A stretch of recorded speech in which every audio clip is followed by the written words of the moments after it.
কৃষি বিভাগৰ ইতি কথা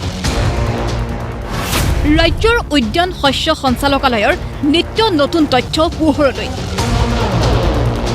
প্ৰতিদিন টাইমত কেলেংকাৰীৰ বাতৰি সম্প্ৰচাৰ হোৱাৰ পিছতেই উদ্যান শস্য সঞ্চালকালয়ত হাহাকাৰ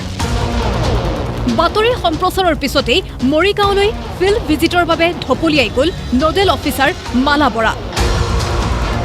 এয়া তেওঁ যোৱা মঙলবাৰে ক্ষেত্ৰ পৰিদৰ্শনৰ বাবে যোৱা দৃশ্য ইয়াৰ পিছতে জিলাখনত সংঘটিত হৈছে কেতবোৰ ভয়ানক কাণ্ড দুবছৰে সামগ্ৰী লাভ নকৰা কৃষকক সকলো কৃষি সামগ্ৰী লাভ কৰা বুলি উকা কাগজত স্বাক্ষৰ কৰিবলৈ বিভাগৰ হেঁচা এয়া আমাৰ কথা নহয় কৈছে ভুক্তভোগী কৃষক বালিৰাম ডেকাই সেই উকা ফটো মাৰিবৰ কাৰণে সিহঁতে বস্তুখিনি নি তাত ফিট কৰি সেনে মানে এটা ফটো বিচাৰি আছে মই দিয়া নাই এই চহীটোৰ কাৰণে সিহঁতে মোক ৰাতিয়ে দিনে খাটি আছে সেইকেইটা চহীটো মানে এতিয়া পোৱা বুলি সেনে দিব লাগে চব বস্তু পোৱা তাৰমানে আগতে যিখিনি পাইপ আনিছিলোঁ তেতিয়া সিহঁতে উকা কাগজ এখনত এই পোৱা বুলি সেনে চহী মই কৰিলোৱে সেইটো কৰাৰ পিছত আকৌ সেইটো বোলে কাম নহয় ফালি দিব সিহঁতে মোৰ চকুৰ আগত কিন্তু তাৰ পৰা এতিয়া কিন্তু কি কাগজ আনিছে নাজানো সিহঁতে তাত মই চহী কৰিব লাগিব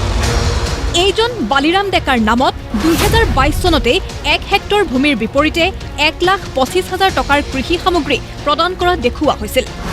কিন্তু 2023 চনৰ ডিচেম্বৰ মাহলৈকে কোনো সামগ্ৰী লাভ নকৰাত তেওঁ সঞ্চালকালয়লৈ এখন অভিযোগ পত্ৰ প্ৰেৰণ কৰে ইয়াৰ পিছতে যোৱা জানুৱাৰী মাহত তেওঁৰ ঘৰত কেইডালমান প্লাষ্টিকৰ পাইপ দি থৈ আহে কৃষি বিভাগে কৃষি সামগ্ৰী আমি এই প্লাষ্টিকৰ পাইপ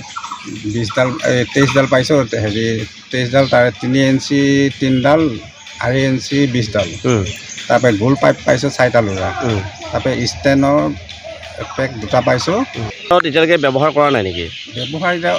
এই ওপৰৰ পাইপখিনি দিছে তলৰ পৰা যেতিয়া পানী নাহে মই তাত কেনেকৈ ব্যৱহাৰ কৰিম এতিয়া সেই কেইডাল পাইপৰ বিপৰীতে 1,25,000 টকাৰ পানীৰ যোগানৰ সকলো সামগ্ৰী লাভ কৰা বুলি উকা কাগজত চহী কৰিব লাগে এয়া মাত্ৰ এটা উদাহৰণহে সম্পূৰ্ণ সামগ্ৰী নোপোৱাকৈ কাগজত চহী কৰিবলৈ অমান্তি হোৱা কৃষক পৰিয়ালক কৃষি বিষয়াৰ এতিয়া নিৰন্তৰ ভাবুকি চৰকাৰী বস্তুৱে এই চিটি পোৱা নাই এইখিনি আজি পাচোন তাৰ হুলস্থুল এতিয়া মোক আমনি দি আছে গতিকে মোৰ চকুত টোপনি পেটত ভাত মোৰ নোহোৱা হৈ আছে তেতিয়াপে সেইদিনাখন গামবুঢ়া ক'লে আপোনাৰ লোকৰ ওপৰত বোলে হেৰি দিব আইনৰ সহায় ল'ব মই কি কথাত মই আইনৰ সহায়ত যাম তেওঁলোকক তাকে সুধিবৰ কাৰণে মই বিচাৰি আছোঁ এওঁৰ নাম ব্ৰজেন ডেকা